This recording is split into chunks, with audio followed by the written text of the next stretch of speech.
SOPPA law here in Illinois is a Student Online Data Privacy Protection something. So student data protection. And basically we have to have a signed agreement with every single app or vendor or website that collects any type of student information on file with, to be compliant with that. But one of the biggest things that that's helped with is really kind of rein in exactly, David, what you're talking about.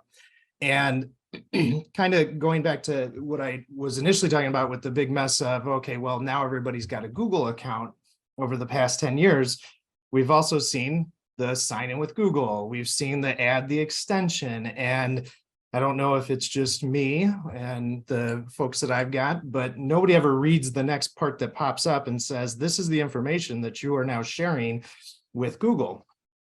So we had a list and we would pull it and keep an eye on it here and there beforehand. But there was nothing that we were really able to do systemically that was able to give us a nice, neat, quick way to see it.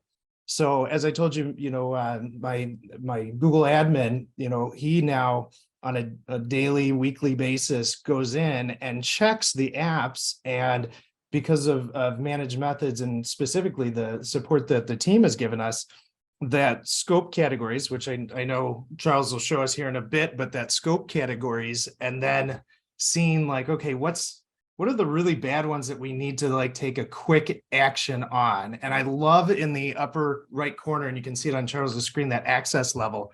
So I've actually got our instant open over here, knowing that, if it's got a score of 61, it can read and write emails.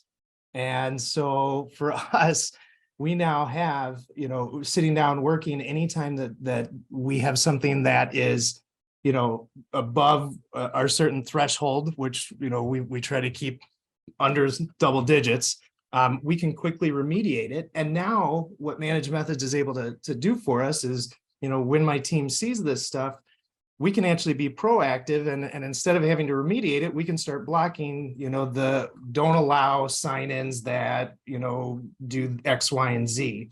But it's also given us the ability to really have the conversations with the end users of saying, hey, I've seen you used your district account for this. Do you know that it can send or, write emails for you? And is that what you want?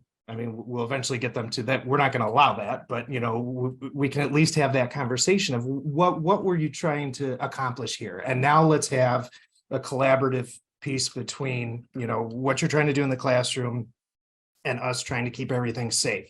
So it's really ensured that we're able to, be compliant with SOPPA, because we can quickly see if there's stuff that we don't have an agreement with, but B, also just a better handle on who's using what and what haven't we gone in and suppressed, knowing that there's things always being added. So again, really a nice clean way to say, yep, this stuff is good versus, oh, we really got to take a look at it.